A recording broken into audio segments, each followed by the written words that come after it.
Saudara, di dalam video yang singkat ini saya ingin sedikit mengulas isu yang lumayan viral akhir-akhir ini tentang penangkapan pentolan FPI yaitu Munarman.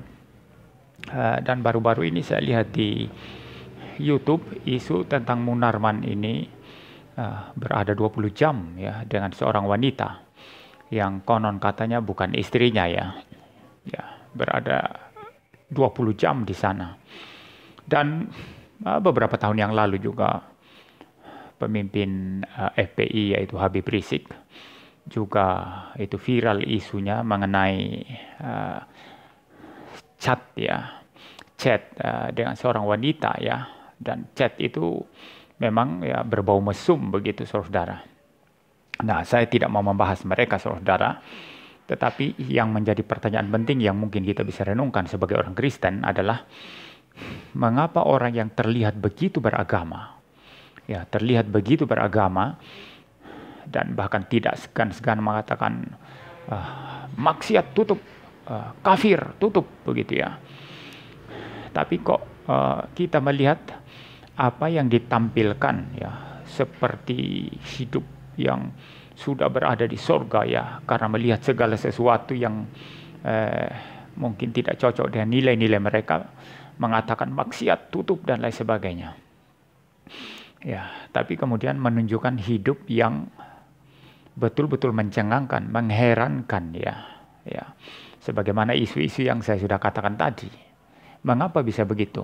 Nah, saya menjawab dari perspektif Alkitab saudara, bahwa Alkitab berkata, jikalau seseorang tidak pernah dilahirkan kembali, maka mustahil dia melihat kebenaran. Mustahil dia menjadi anak-anak terang yang hidup dalam kebenaran, yang hidup dalam kesucian. Tidak peduli seberapa baiknya tampilan beragama saudara yang saudara tampilkan keluar.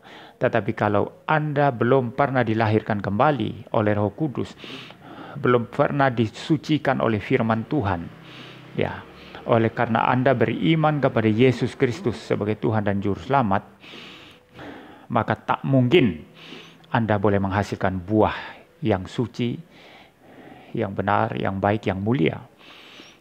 Ini yang pertama. Lalu yang kedua, masih tetap mungkin seorang Kristen sejati yang sudah dilahirkan kembali ya, menampilkan sesuatu buah yang kelihatan baik dari luar secara beragama, tapi mungkin menyimpan kepalsuan atau dosa-dosa yang tersembunyi. Nah, satu hal saja di sini saudara yang perlu saya mau bahas atau mau bagikan kepada saudara, yaitu kita memang harus menghindari sikap yang fundamentalisme ya.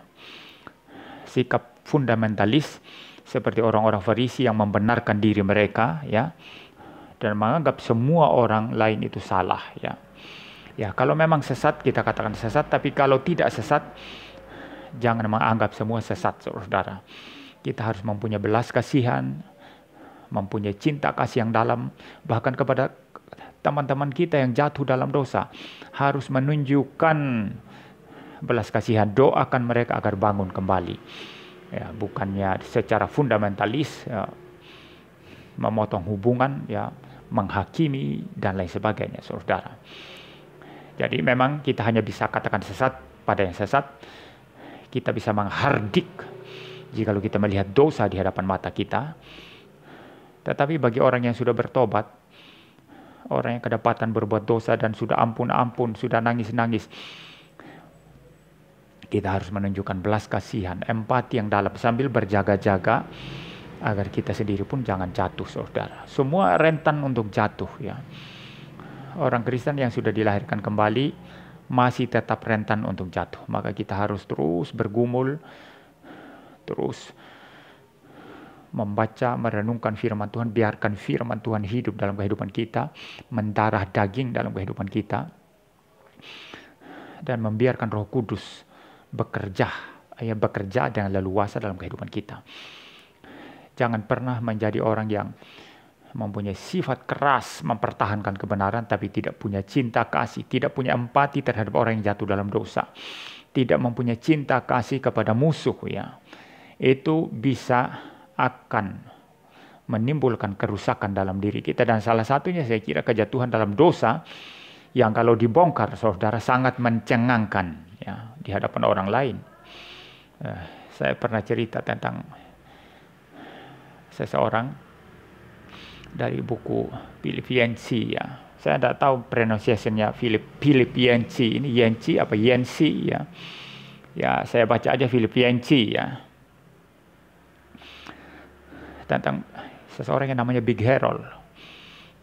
Dia protes, Amerika sudah kafir. Amerika sudah tidak benar. Amerika seperti Sodom dan Gomora. Saya mau cari satu negara yang bersih, yang masih melakukan firman Allah, katanya. Dan dia pilih Afrika Selatan, dia menuju ke sana. Berpindah ke Afrika Selatan. Tetapi spiritnya fundamentalis, saudara. Fundamentalis. Beberapa tahun kemudian, Philip Yancey berkunjung ke sana. Pas ada pelayanan di Afrika Selatan. Dan mengambil waktu sebentar untuk berkunjung di rumah Big Harold.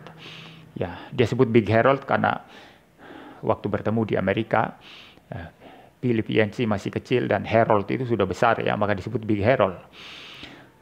Nah, di Afrika Selatan dia mengunjungi rumah Harold. Ternyata ketemu istrinya. Lalu dia tanya, Harold gimana? Istrinya nangis-nangis di penjara, lalu cerita. Ternyata Harold ini kemudian bikin semacam fax, ya. Fax dan kata-kata porno kepada wanita-wanita terhormat di sana. Wanita-wanita yang mempunyai status sosial yang baik. Dia kirimkan foto-foto cabul porno, ya. Lalu menuliskan kata-kata cabul di dalam. Akhirnya penyelidikan polisi mengarah kepada Harold dan dia ditangkap dan masuk penjara.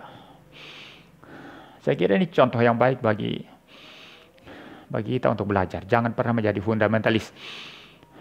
Saya sendiri berjuang, saudara, keras sekali dalam doktrin. Saya sama sekali tidak mau kompromi dengan ajaran sesat. Tetapi saya masih harus melapangkan dada saya untuk mendoakan musuh-musuh saya. Untuk selalu mengampuni. Dan saya kira hanya ini yang mungkin bisa menyelamatkan saya dari kejatuhan-kejatuhan yang mungkin sangat mencengangkan. Kalau Tuhan bongkar, ya. Maka mari kita menjadi orang Kristen yang bijak, yang selalu berlutut kepada Tuhan, bahwa hanya Dia saja, hanya anugerahnya yang menyebabkan kita bebas dari dosa.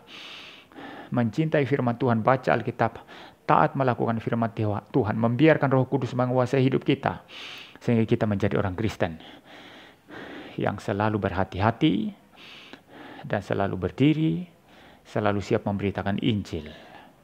Tidak menjadi seorang fundamentalis atau seorang yang semacam Farisi, ya, tetapi menjadi seorang yang keras memberitakan Injil, keras mempertahankan kebenaran, tapi sekaligus dipenuhi oleh cinta kasih Tuhan dari surga.